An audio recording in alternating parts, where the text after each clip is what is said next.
Imagine thousands of bats, each no bigger than your hand, silently fluttering through the night sky, each one carrying a tiny bomb strapped to its chest.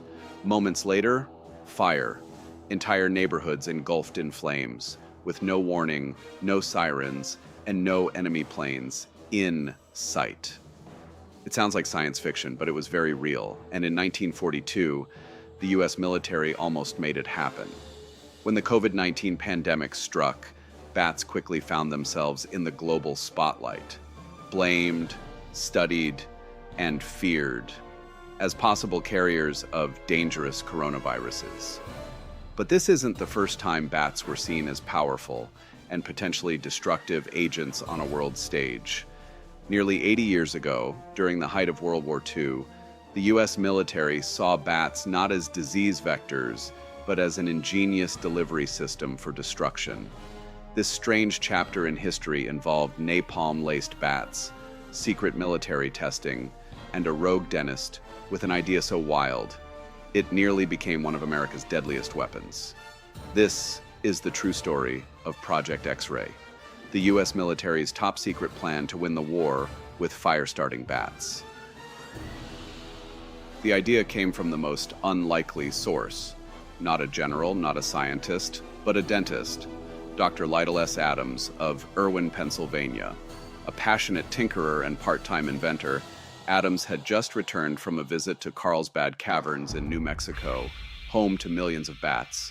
He watched the sky darken with swarms of them and had a wild idea. What if bats could be turned into miniature bombers? His plan? Capture millions of bats, strap each one with a tiny napalm bomb, then drop them from American planes over Japanese cities. The bats, seeking shelter, would roost in the wooden buildings. Moments later, the devices would detonate. The result? Thousands of simultaneous fires, chaos, and destruction, without a single soldier landing on the ground.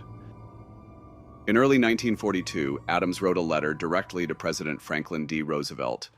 Incredibly, Roosevelt didn't laugh it off. He passed it along with the note, "This man is not a nut. It sounds like a perfectly wild idea, but is worth looking into." And so, Project X-Ray was born.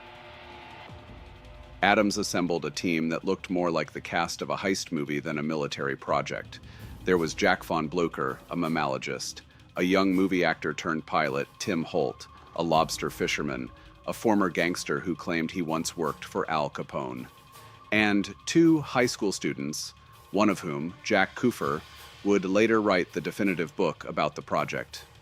Together, this ragtag crew set out to weaponize nature. The chosen species?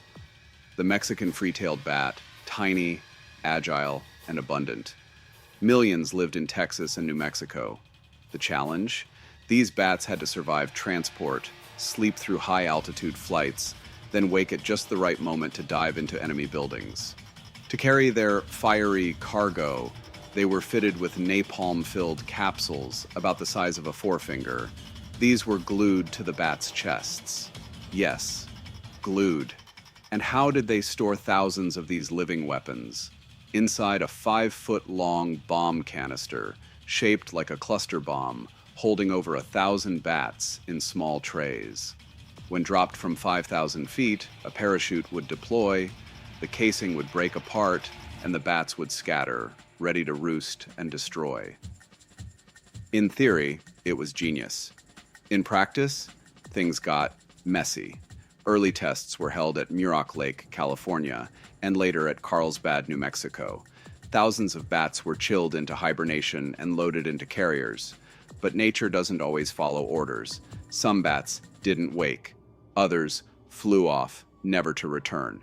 And in one infamous accident, 6 live loaded bats were accidentally released at the Carlsbad Air Base.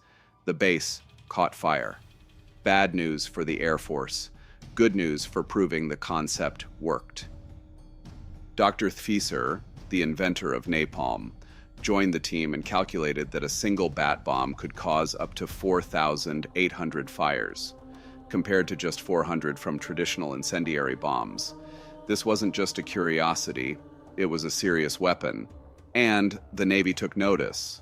Project X-ray was transferred to the Marine Corps, which successfully tested it at the Dugway Proving Ground in Utah. A simulated Japanese village was set ablaze without a single bat going rogue. Production was scheduled. 1 million incendiary units were to be manufactured. Project X-ray was ready for war. But just as things were heating up, the Bat Bomb project was quietly canceled. Why? Because in a lab in Los Alamos, a different kind of fire was being prepared. A weapon so devastating that bat bombs suddenly felt quaint. The atomic bomb. In late 1944, Project X-ray was shelved. Adams never got to see his airborne incendiary army in action. So, what became of the Bat Bombers? Most of Adams's oddball team went back to ordinary lives. Jack Kufer became a Hollywood cinematographer. Adams himself kept inventing, trying everything from synthetic grass pellets to reforest burned land to airborne mail delivery systems. And the bats? Well, they probably had no idea they were once at the center of a top-secret military project. Project X-ray may sound absurd today, but it reminds us of something important. During times of desperation, imagination becomes a weapon. In a world racing toward ever more destructive technology, sometimes the strangest ideas are taken the most seriously. Thousands of tiny saboteurs, armed with fire, flying into history, and then almost instantly forgotten. If this strange tale of flaming bats and forgotten war plans made you do a double take, imagine what else history has hidden away. Like the video if you learn something new, and subscribe more true stories that sound too wild to be real, but absolutely are.